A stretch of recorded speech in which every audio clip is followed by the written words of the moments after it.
चींटी और टिड्डे की कहानी। बहुत अरसा पहले एक घास के मैदान में एक चींटी और एक टिड्डा रहता था।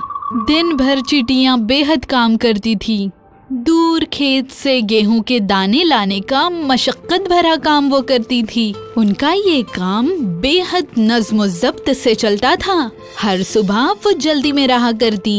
सुबह की पहली शुआओं के साथ वो अपने सर पर बड़े भारी गेहूं के दाने लेकर तवाज़ुन कायम करती। गेहूं का हर एक दाना ध्यान से कप में रखती और दाने लाने के लिए दोबारा वापस जाती। पूरा दिन बिना थके बिना आराम करे बस आती जाती रहती और गेहूं के दाने ध्यान से कप में रखा करती। वहाँ दूसरी जानिब एक आलसी टिड्डा बस छाँव में बैठा रहता और गाने गाता। मुस्तकबिल में क्या होगा उसकी फिक्र किए बिना वो आराम से बस छाँव में बैठा रहता। उसे दिन भर काम करने वाली बेचारी चींटियों पे रहम आती थी।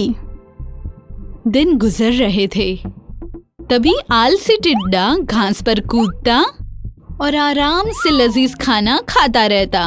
बस गाना गाते गाते आराम से जी रहा था।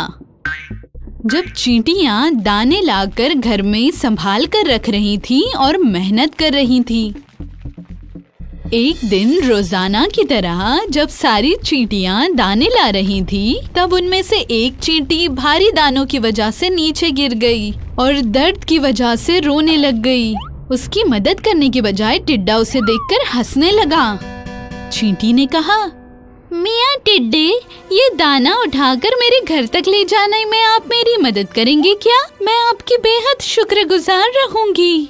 चींटी की बातों को अनसुना करके टिड्डा अपनी ही मौसीकी में मगन हो गया। चींटी ने अकेले ही अपनी मेहनत से वो दाना उठाया और वो चली गई। तुम इतनी मेहनत क्यों करती हो प्यारी चींटी? टिड्डे ने पूछा। थोड़ा आराम फरमाओ और मेरी मौसीकी भी सुन लो। गर्मी है और दिन भी बड़ा है, किस लिए बोझ उठाने में वक्त गवा रही हो? चींटी ने अनसुनी करके गर्दन घुमा ली और जल्दी में वो खेत की जानिब रवाना हो गई। तभी टिड्डा जोर से हंसा। तुम बड़ी बेवकूफ चींटी हो। टिड्डे ने फिर से उसे पुकारा। आओ आओ मेरे साथ नाचो गाओ, काम को भूलकर गर्मी का थोड़ा लुत्फ लेते हैं। मैं मौसम बारिश के लिए खाना इकट्ठा करने में लगी हूँ, चींटी ने कहा, और तुम्हें भी ऐसे ही करना चाहिए।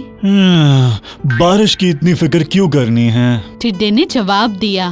अभी तो हमारे पास खाने के लिए बहुत सारा खाना है और बहुत सारा वक्त भी है बरसात की तैयारी के लिए। लेकिन चींटी को समझ आ गया था कि आखिर वो क्या कर रहा है, इसलिए वो अपने रास्ते निकल गई। यहाँ टिड्डा पूरे मौसम में अपने ही नाच गानों में मसरूफ रहा। सारा दिन काम करके बारिश की तैयारियां करने की बजाय उसने खेलना, नाचना, गाना इन सब को अहमियत दी। ये खूबसूरत मौसम गर्मा के दिन हमेशा रहने वाले नहीं हैं और जल्द ही बारिश फिर सर्दियां आने वाली है, ये तो वो भूल ही गया। जल्द ही गर्मी का मौसम बारिश में तब्दील हो गया और बारिश के बाद मौसम सरमा आ गया। सूरज अब बहुत ही कम दिखता था। दिन छोटा था और जबकि रात लंबी और अंधेरी थी। हर जानिब भयानक सर्दी और बर्फबारी शुरू हो चुकी थी। टिड्डा सर्दी से कांपने लगा, खुद को सूखे पत्तों से बचाने की कोशिश में थकने लगा। लेकिन जोरों की हवा चलने पर उसे ठंड लगती थी। उसे बेहद भूख लगा करती, लेकिन खाने के लिए कुछ न मिलता। उसे पता लग गया कि अगर खाने के लिए जल्दी कुछ न मिला तो वो मर जाएगा। वो कमजोर हो गया था। जल्द ही उसे समझ आ गया कि चींटियां सही थी, उसे भी तैयारी कर लेनी चाहिए थी। टिड्डे को अब नाचना गाना पसंद ही नहीं आ रहा था। मारे सर्दी के वो भूखा था। उसे बर्फ से बचने के लिए न तो घर था और न खाने के लिए खाना था। तमाम हरियाली और खेत बर्फ से लिपटी हुई थी और खाने के लिए कुछ न था। अब मैं कहाँ जाऊँ? अब मैं खाने के लिए क्या खाऊं? टिड्डे को पछतावा हुआ। इस बार की मौसम सरमा हर बार से भी ज्यादा बुरी होगी, ये तो उसने सोचा ही न था। न तो अपने खाने का इंतजाम उसने किया था और वो करने के लिए वो दूसरों की मदद भी न कर रहा था, और सिर्फ इसी वजह से वो अगली मौसम गर्मा देखने के लिए जिंदा ही नहीं रहने वाला था। तभी उसने देखा कि चींटियां गर्मियों में इकट्ठा किया हुआ खाना खाने का मजा ले रही हैं। हाँ, मैं चींटी के पास जाता हूँ, मुझे वहाँ खाना मिलेगा और पनाह भी। टिड्डा बेहद शर्मिंदा हो गया। वो थक कर चींटियों के घर तक गया और उसने दरवाजा खटखटाया।